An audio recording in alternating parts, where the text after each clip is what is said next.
Hey, thanks for joining me. Hope you're doing well. The Phantom of the Poles is a 1906 book written by William Reed.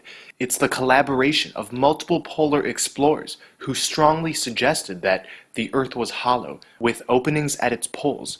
The book was based on the idea that the Earth is a globe, but as flat earthers, we know this to be wrong. However, the idea of openings at the poles leading to an interior world still holds up nonetheless. It's written, the aurora is not, as supposed by many, an accumulation of electricity or magnetic force around the poles. If the light was not the sun, what is it? A fire in the interior earth. There is nothing about this aurora that a great fire in the interior would not furnish a solution. He had the right idea. The aurora is coming from a source through the poles. Reed had no understanding of the function of the black sun within the earth, so he assumed the aurora was caused by a literal fire within. The truth is that the black sun produces divine green rays, virile energy, which shoots out of the center opening, along with some openings in the south pole. Ring magnets have their north polarity in the center and south polarity on the outer rim. This is the exact magnetism of our flat Earth. The North Pole is at the center, and the South Pole is the ice wall that surrounds us. These aurora lights can be seen in the North and South Poles. In the North, they're known as the Aurora Borealis, and in the South, the Aurora Australis. There are entrances into different lands beyond the South Pole, but as seen on this diagram from Na's Book of the Resurrection, these lands correspond with the sacral chakra, the chakra that rules sexuality and pleasure. The lands beyond the North Pole correspond with the crown chakra, the chakra that rules divine intelligence. The South Pole's chakra shows a circle inside of a square. Squares are masculine and circles are feminine, so this tells us that the lands beyond the South Pole openings are full of masculine energy dominating the heavily suppressed divine feminine. This alchemical Freemasonic symbol of squaring the circle is what's been done on this plane. I'm not saying the divine masculine does not have its role, but the fact is we live in a realm powered by the goddess, which I often show in my flat earth trinity model consisting of sun, black sun, and astral light. The North Pole's chakra leads to a void, and then a square within a circle, showing us the true balance of divine feminine and masculine energies, with the triangle in the center. This tells us the descent into the North Pole opening leads us to a spiritual ascension. Me and my blood brethren are interested in entering the North Pole opening because this is where the true paradise is. And for these reasons, I never talk about the South Pole openings in my videos. In 1912, Marshall B. Gardner published his work, A Journey to the Earth's Interior. Also a hollow earth proponent like Reed, he too discussed the nature of the aurora, but this time with the possibility of an internal sun. We claim on the basis of our theory to explain definitely what causes the auroral lights, that the central sun flashing its beams through the polar openings is the cause. The aurora is the reflection of the beams of the inner sun coming from the polar orifice. Modern science tells us that when charged particles from the sun strike atoms in Earth's atmosphere, they cause electrons in the atoms to move to a higher energy state. When these electrons drop back to a lower energy state, they release a photon of light, and this is supposedly what creates the aurora borealis. But if the Earth's magnetism or electricity at the polar regions or around Earth's poles were the cause of the aurora, there would be a constant relation between its displays and the different instruments which have been constructed to tell the presence of magnetism and electricity. Compasses and electrometers would be heavily affected. And because of this, those sailing in the polar regions would have to take into account the aurora's intensity, but this doesn't happen. And that's because these rays are coming from the black sun, its natural divine green energy. NASA is an organization of liars and deceivers, but throughout these lies, we are revealed many subtle truths. The white sun above our heads is residing underneath a dome, and not in space. The sun below us, the black sun, which is indeed a black hole sun, is literally another side of the white sun residing in a different dimension. I've said this before. In NASA's depictions of black holes, there is always light seen coming from behind, and often a jet trailing from the black hole, paying homage to the fact that the aurora shoots from the black sun, and that at the center lies a void, where we reach a singularity and are transported into a new dimension. In NASA's supposed photos of the white sun, there is blackness hiding behind the sunspots, because again, the other side is a black sun. It's a subtle form of mockery and disclosure. When pilots fly northern polar flights, they cannot fly directly over the North Pole. There is no North Pole. You fly around the pole.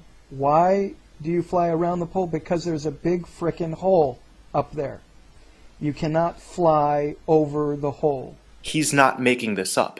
No aircraft crosses directly over the true North Pole. None of the approved polar routes come closer than about 60 nautical miles from the pole. All pilots are instead instructed to fly around it, because if they flew over it, they would see the entrance to where the aurora borealis shoots out of. In my videos, I've talked extensively about Mount Meru, the magnetic mountain at the center of our plane. It's because of this mountain that our compasses are effortlessly attracted to the north polarity. Mount Qaf is the Arabian equivalent of Meru, a mysterious mountain of ancient Muslim tradition, which acts as the boundary between our world and the land of dreams. In Norse mythology, Himinbjörg, which translates to Heaven Mountain, is the abode of Heimdallr, the protector of the Bifrost Bridge that leads to Asgard, the paradise realm of the gods. The ancient Germans told of Irminsul, a universal column which sustains everything. Otto Siegfried Ruder, in his book The Riddle of the Edda and the Ancient Religion of the Aryans, gave a visual of the old Germanic worldview, with the Irminsul in the center, connecting two sides of a flat plane, and showing a dome with the heavenly bodies projected on top. The Navajos spoke of an encircled mountain, which was surrounded by four directional mountains, shown at the center as well. The ancient Greek mythology tells of Mount Olympus, the home of the gods. In Tibetan Bon tradition, the sacred world mountain is Yeongjonggutsek, a four-sided mountain serving as the gateway into the spiritual realm of Tagzik Olmo Lung Ring. This paradise resides beyond dualism, and is understood to be a timeless realm where peace and joy are the very fabric of being.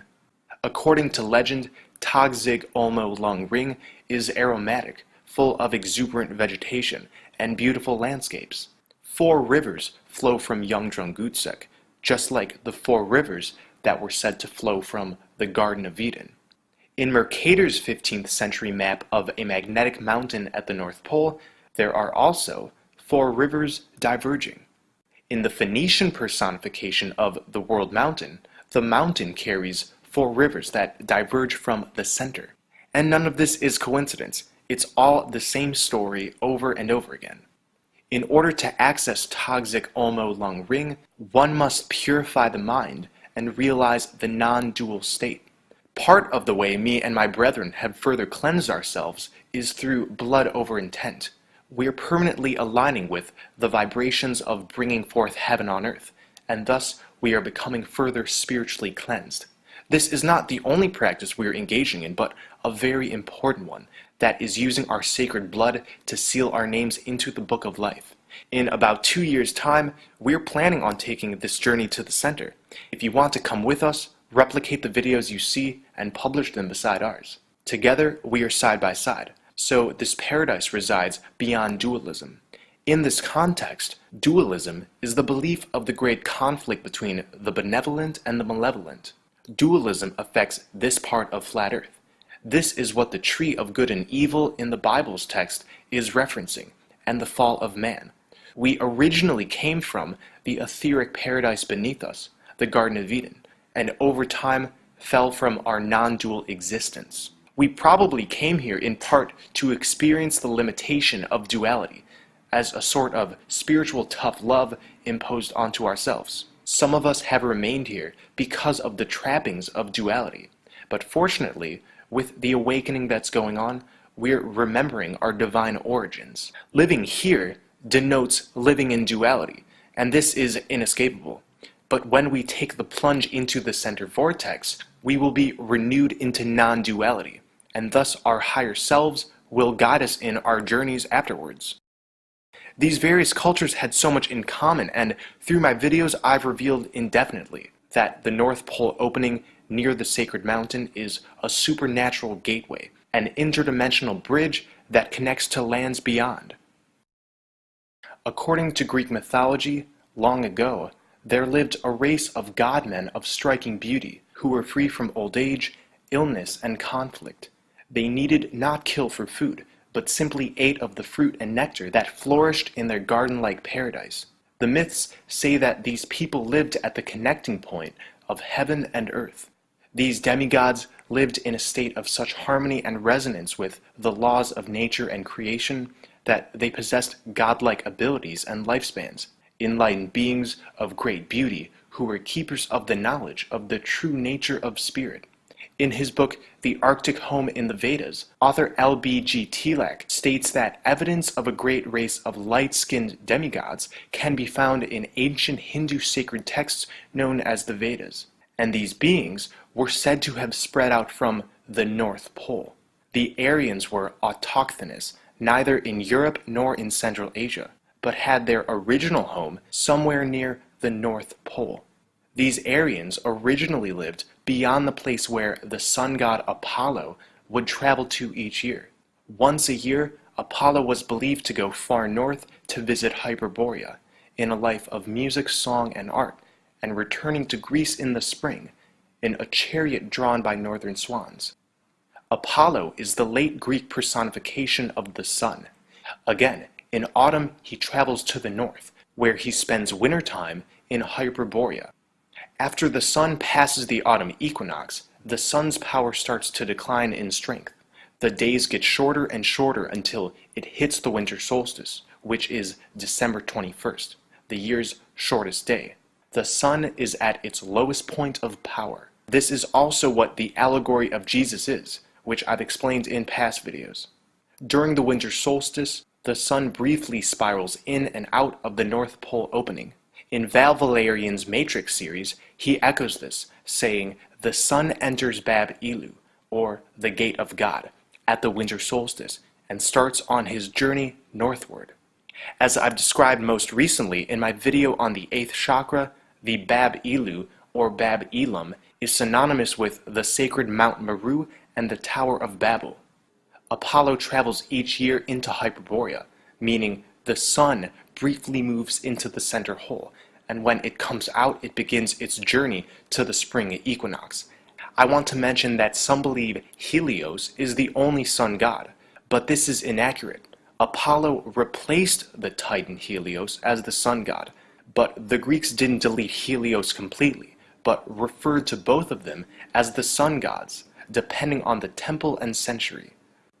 In Greek mythology, the seat of Boreas, god of the north wind, provided a northern boundary for the known world. Boreas lives in a mountain home, and beyond it lay Hyperborea, a land of eternal spring untouched by Boreas's cold winds. So Hyperborea was believed to be past the north wind, past Borealis, and in the same etymological sense, past the aurora borealis. This land is in closer proximity to the Aether. That is to say, Hyperborea is not bound by the same physical restraints as here, and the Golden Age is still present there.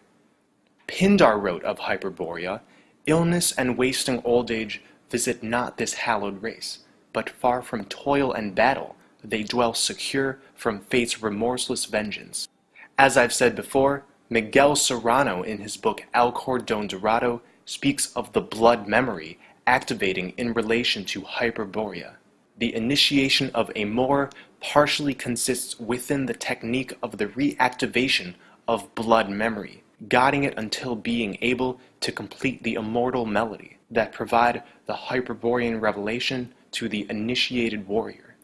The blood is the liquid sun through which the memory of our extraterrestrial ancestors circulates. It is the Great Remembrance. We are being initiated into the Great Remembrance by spilling our blood over our intent. By uploading it, we're connecting it to the aether, and thus the gods of Hyperborea can literally feel our intent. This will allow us to pass the flaming sword. Those who do see the significance of this reactivation, write down, "I intend to bring forth heaven on earth," spill a few drops of your blood on it, and publish it beside ours. Our search for Eden, for Hyperborea, is our desire to return to paradise, the primordial spring of man's original existence. And this is why I make videos. We're going to drink from this spring, from the living waters, and be rebirthed into our original home in the land of the gods. Thank you for watching. I appreciate all of your support. Stay well and centered. I love you all.